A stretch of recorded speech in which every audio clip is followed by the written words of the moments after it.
Good morning, students. It's your English reader book, Footprints Without Feet. We were reading its fifth chapter. Today we will continue the chapter from page number 28. Eager to get away from the crowded London, he took a train to the village of Wapping.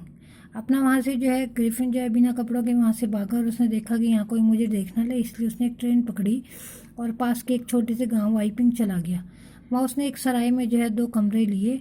वहाँ पर जो है इतनी सर्दी में किसी stranger का आना जो है उन लोगों को काफ़ी अनयूजुअल लगा। वो भी एक ऐसा अजीब सा जिसने फेस पर जो है बैंडेज बांध रखी थी।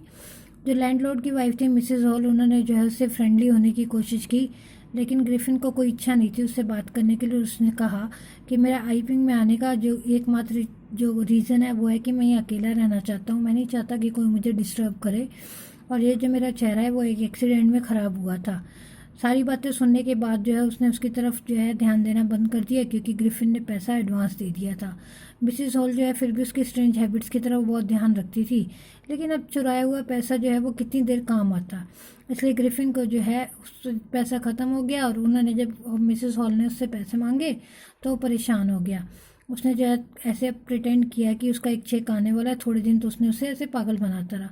उसके बाद जो है एक अजीब सी घटना हुई। एक क्लर्गीमैन यानी कि जो वहाँ का प्रीस्ट था, उसकी वाइफ जो है सुबह सुबह उठी क्योंकि उसे स्टडी रूम में कुछ आवाज़ें सुनाई दे रही थी। जैसे जैसे वो सीढ़ियों से नीचे उतरे, उन्होंने देखा कि जो उनकी स्टडी डेस्क है उसमें कुछ पैसों के खनकने की आवाज़ें आ रही हैं। बिना किसी शोर मचाए जो है वो दोनों मियाँ बीवी जो है वो नीचे गए और उन्होंने बाहर से शोर मचाया कि तुम सरेंडर कर दो। उनके लिए बड़ी हैरानी की बात थी, जैसे ही दरवाज़ा खोला वहाँ पर कोई भी नहीं था।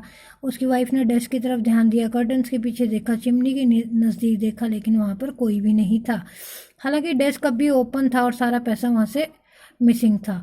क्लर्गीमैन जो है उसको काफ़ी हैरानी हुई कि कैसी चीज़ घटना हो गई, लेकिन कोई मिसेस हॉल ने जो है उसके थोड़ी देर बाद मिसेस हॉल के घर भी एक अजीब घटना हुई। लैंडलॉर्ड और उसकी वाइफ जो है सुबह जल्दी उठ गए और उन्होंने क्या देखा कि साइंटिस्ट जो है उसके कमरे का दरवाज़ा खुला है। हालांकि वो हमेशा लॉक्ड रहता था और वो किसी को कमरे में आने नहीं देता था। तो मिसेस हॉल को ये अच्छा मौका दिखा कि चलो इसके कमरे में जाकर देखती हूँ। वो उसके दरवाजे से उसके कमरे में झाँका, वहाँ कोई नहीं था और वो अंदर चले गए। रजाई जो है वो ठंडी पड़ी थी, इसका मतलब जो है वो थोड़े टाइम पहले जा चुका है। उसके कपड़े, उसकी बैंडेज, सारा कुछ वहीं पर पड़े हुए थे। तभी मिसेस हॉल को जो है अपने कान के पास एक छींक की आवाज़ सुनाई देती है, किसी ने छींका हो। उसी वक्त जो है बेड पोस्ट के साथ जो हेड थी वो हवा में उड़ने लगी। फिर बेडरूम की चेयर जो है जैसे उसमें जान आ गई, वो हवा में उछली और मिसेस हॉल की टांगों पर आर लगी। उसके और वो और उसके हस्बैंड जो है डर के मारे बाहर भागे और उस चेयर ने जो है उन्हें धक्का मार दिया बाहर, और उसके बाद दरवाज़ा बंद हो गया। वो जो है ये डर गए कि घर में जो है भूत घुस आया है, और उन्होंने कहा कि मेरी मदर जो है वो इस पर बैठा करती थी, ऐसा लगता है उनका भूत जो है वो यहाँ पर घूम रहा है।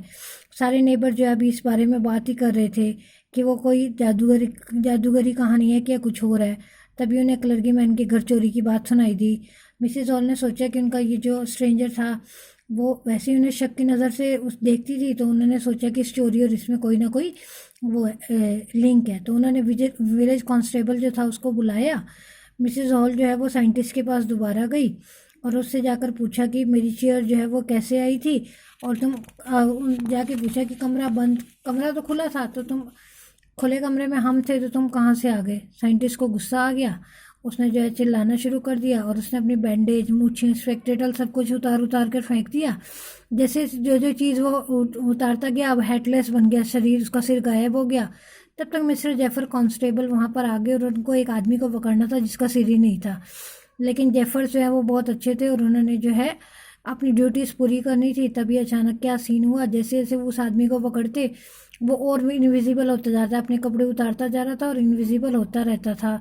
तभी एक शर्ट जो है हवा में उड़ी और अब उसकी टांगे दिखाई देने लग गई।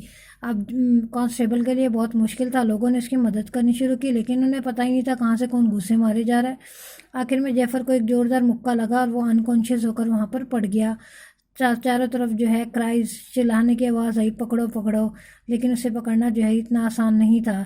ग्रिफिन अपने आप को वहाँ से बचाकर जो है चला गया, लेकिन किसी को नहीं पता कि वो कहाँ गया। We have completed the reading of this chapter.